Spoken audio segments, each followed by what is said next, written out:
Christian Geek Central is doing Extra Life again this year to raise funds for children in urgent need of medical care. You can help us out and get some fun rewards at the same time. Stick around after the video for more details. Hey guys, thanks for tuning in. We've got a ton going on here at Spirit Blade Productions and Christian Geek Central, including our in-depth Bible study for geeks, movie, game, and other entertainment reviews or commentary, live streams, Christian geek news, original audio dramas, and tons more. And on top of all that, you can become a Spirit Blade insider with an influential voice and get access to exclusive content and rewards. It's your involvement as a patron that will keep all of this going and growing, so I want to thank you for your consideration in that. For more information, please check out our Patreon page through the link below at patreon.com/spiritbladeproductions. Thanks for listening. Alright, well, my editing skills are crap, but can the same thing be said about Halloween? Stick around and find out. Crap.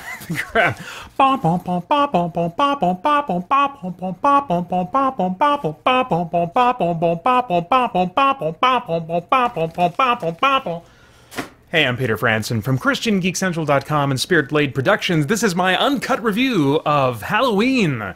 That is the new one that just came out in 2018. The synopsis on IMDb reads, Laurie Strode comes to her final confrontation with Michael Myers, the masked figure who has haunted her since she narrowly escaped his killing spree on Halloween night 4 decades ago.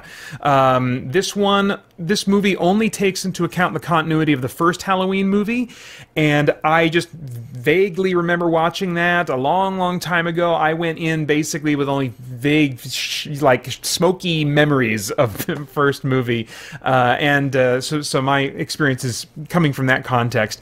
As far as the script and the tone and stuff, it's written by, I think it's 3 different writers, one of whom is Danny McBride, who's known for his comedic work, and I felt what I suspect were late inserts of his into the script throughout the movie, sometimes giving a break from tension, a little like comedic scene bit, just that really feels like, oh, I guess we're having a little funny moment. Oh, these 2 cops are talking about their lunch and what they had for lunch and stuff. Little things like that that are not really character building. They're just these little comedic inserts. It's really odd to me.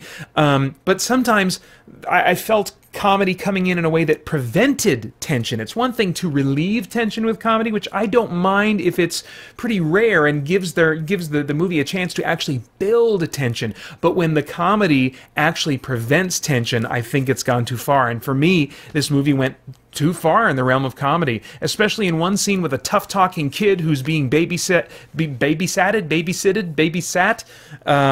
and he is emotionally empowered in an unrealistic way. You know, he's cursing and even fired off a wisecrack when witnessing Michael attack someone, rather than realistically being gripped by shock and terror.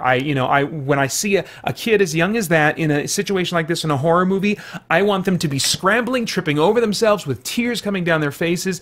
Yes, I understand that requires something more than that which is common from young child actors, but that's still really what I would prefer in a movie like this. The movie starts out emotionally grounded for me, building up Michael Myers' legend as this hopeless psychiatric case. His first psychiatrist, was reportedly saying, there is no hope for this. This man is pure evil. He should just be exterminated. And so to hear those notes from his original psychiatrist, it just really says something. That this is an unusual case. His recommendation was that he just be exterminated because he is pure evil. And so Michael Myers in this movie is built up, especially early on, as this sort of embodiment of evil.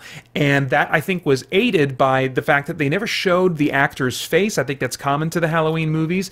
And so it made me feel like the real enemy was not like just some dude. It definitely would have deflated who he was, the nature of him as the embodiment of evil, if they ever would have showed his face. But they never show the actor's face, except, the mask that he's wearing, of course. And so I felt like the real enemy was some unknown evil force underlying Michael. Not in the sense that, like, oh, this is going to turn into a Ghostbusters movie or some kind of supernatural thing with smoky apparitions. That's not what I mean. There's just like there's something different, there's something off, there's just pure evil at work in this character. And I felt like they built that up well early on. As though this evil is something that can never truly be confronted or defeated. We definitely see that Michael Myers is human and he is not invincible, but at the same time, he is tougher than the average person and also a bit stronger than the average person.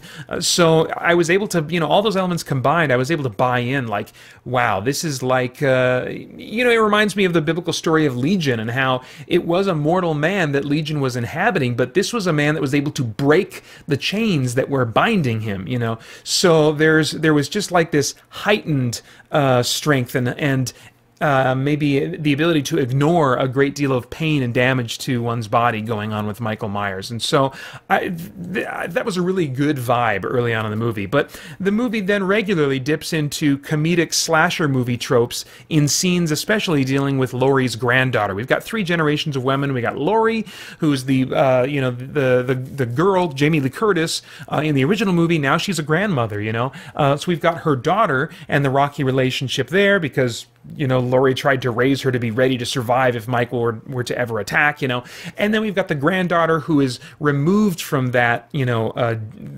influence of the grandmother so much, So the stuff focusing on Laurie's granddaughter was mostly, to me, like dumb high school drama stuff that ultimately I didn't feel like it supported the main story much, if at all, For me, a good horror movie also uses great acting and keeps the drama heavy and the psychology of characters' reactions to their situations, no matter how fantastical those situations are, as realistic as possible, If it's a psycho killer, I want to see people like, panicking and and crying and stuff like that. If it's something otherworldly, I want them to be like kind of losing their grip on reality, and so I really want that kind of reaction from actors to be psychologically realistic as best as I can kind of imagine I or someone I know might react really to these kinds of crazy things happening, And the most important thing is that they feel the threat. The characters really convince me that they're feeling the threat, because when I'm convinced that the characters are feeling the threat, I feel the threat too.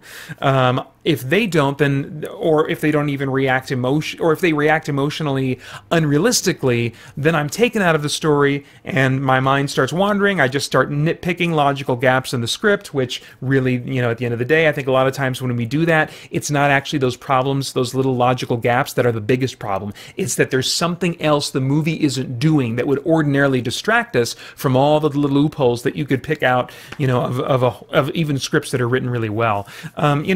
For example, in this movie, my mind wandered and I was like, why doesn't everyone just kind of like stay calm and just keep up a light jog in open areas whenever they run into Michael? Because Michael never runs. He's always walking and a lot of times just standing. I'm like, hey guys, just pick up the pace a little bit. You'll be fine. Just jog, walk when you need to, but keep a brisk pace. He will not be able to keep up because the man never runs, or the embodiment of evil never runs. As far as the cast goes, Jamie Lee Curtis was really the standout to me. She was the heart of the movie for me. I even nearly teared up a couple of times as her character Laurie expressed an obvious love for her daughter, struggling to protect her, even though their relationship is a mess and her daughter doesn't want Laurie's protection or even believe in the threat that Michael poses. Laurie's trying to break through that, but she doesn't know how. It's just, there's just so much damage that's been done between them. There's some great beats of family drama that helped draw me back in after the frequent comedic bits that fell flat for me and pulled me out of the experience. The rest of the cast is solid. I don't really have complaints in general, but I wasn't quite buying what the earlier mentioned child actor was selling. He was kind of tough talking and being, the babysat. Did I figure out what that word is supposed to be? Anyway, I'm sure a lot of the deal I was having with that kid was the result of the direction he was being given, but I didn't believe that he was scared when he was running from Michael, as brief as it was. And I even think I caught him fighting a smile in a situation that seemed a bit improvised for comedy between the actors, kind of like some overlapping, sloppy, banter going back and forth. It felt improvised, and so I'm wondering, was there improvisation here? And he's fighting a smile because he's not used to what the other actor is doing and stuff like that. So, man, it was a brief scene, but it definitely took me out. And there was also a little bit of that going on, not just like between attacks from Michael, but like during an attack from Michael. As the kid is running, he like fires off like some swear word and is just behaving in a way. He's running, but as I look at his face, I'm like, looks like he's in a hurry to go hit that mark that the director told him to hit. I don't feel like he is terrified, So, and the scene was clearly supposed to be tense for the characters, but I think there was some inconsistency in tone. I feel like maybe they were also trying to play it as comedy for the audience. You know what I mean? Like comedy for the audience, but the situation is supposed to be tense for the characters. I don't know. It didn't work for me. Anyway, that was just one scene. A lot of the movie really worked well. As far as stunts and visuals, not much to comment on. Effects were pretty much all practical, I think. People getting stabbed, bashed, or otherwise mutilated, what you would expect, There was nothing that stood out to me as being unusual in its quality. As far as, are there any themes in this movie that might stimulate worthwhile thought or conversation about the really important issues of life, spiritual, moral, kinds of issues? I think that parents try to teach their kids important lessons, or they maybe make choices while raising them that the children might not like, both while they're being raised and then as they look back on their childhood as an adult. Laurie in this movie really messed things up while raising her daughter, all in an effort to train her to be prepared for real evil. Her daughter resented her for how just intensely committed she was to preparing her and spending all their time on this, Their relationship was destroyed, but that evil that Laurie was preparing her daughter for turned out to be real. So what's the takeaway? Who was quote-unquote right? Well, it's messy, and the movie even acknowledges that it's a messy situation because Laurie apologizes at one point to her daughter. Sorry, that's just a minor spoiler in terms of character arc. I think as grown adults, this is a challenge for us to look back and find those nuggets of truth in our parents' intentions. I don't think the movie necessarily was intentionally giving this message. What I mean is I think we can take that from this movie. We can take this as a challenge to look back and find those nuggets of truth in our parents' intentions, even though those little nuggets may be buried in like a pile of steaming poop that we really look back on, shaking our heads and and maybe a little bitter about. We've got to, I think, fight to not throw out the baby with the bathwater. Now, we may disagree very strongly with our parents about which parts of them raising us were baby and which parts were bathwater, but it's still an important thing for us as grown children to try and look back and sort through ourselves. Now, as parents, if you're a parent, I am, of two boys in elementary school, this movie reminds me of Ephesians 6:4, which says, "Fathers, do not provoke your children to anger, but bring them up in the discipline and instruction of the Lord." So there's comparing and contrasting, it's like, don't do this, instead do this, So that says to me that the two are kind of incompatible when we're saying, don't provoke your children to anger, but rather bring them up in the discipline and instruction of the Lord. If they're angry, then us bringing them up in the discipline and instruction of the Lord probably isn't working like we think it is. And then Colossians 3:21, which I was just reading this morning before going to see the movie, it says, "Fathers, do not provoke your children, lest they become discouraged." We've got to be careful that as we are teaching and raising our kids, we aren't being too hard on them, which in a way that leads to their discouragement or their anger or resentment and ultimately their dismissal of the valuable things that we're trying to pass on. So those were some things that the movie brought to mind to me. Maybe it won't for you. I don't know. I have no idea what your tastes are in movies, but if I were a time traveler, I'd go back in time and say, Pater. This is an interesting flick. Not something you're really going to love, but maybe Redbox this movie or wait for it to come to a streaming service that you're already paying for. Meantime, watch the original again, as that's the only one this movie recognizes in its continuity, and you might appreciate some things a little more with that history fresh in mind. It's rated R for horror, violence, and bloody images, language, brief drug use, and nudity. The nudity is very brief. It's definitely present, frontal female nudity. It's a little bit obscured, but it is definitely there, even though it's brief. All right, those are my thoughts. I'd love to get yours in the comments below. My 24-hour video game live stream for the Extra Life charity event is coming Saturday, November 3rd, starting at 6 a.m. Pacific, and from 6 to 9 a.m. Pacific specifically, I'll be playing more family-friendly games rated T or under if you want to tune in with your tweens and teens during that time. Starting at 9 a.m. Pacific time, I will be fulfilling donor requests, which is going to include at least one bizarre musical performance. All of that will be live at youtube.com/ChristianGeekCentral. Here's some more info after I find the button. Hey guys, Pater Franson here from christiangeekcentral.com and Spirit Blade Productions. For my 5th consecutive year, I'm participating in Extra Life, a charity event that raises funds to provide medical care for children in urgent need. I'm also leading the Christian Geek Central Extra Life team, which you're still welcome to join by following the link in the description below.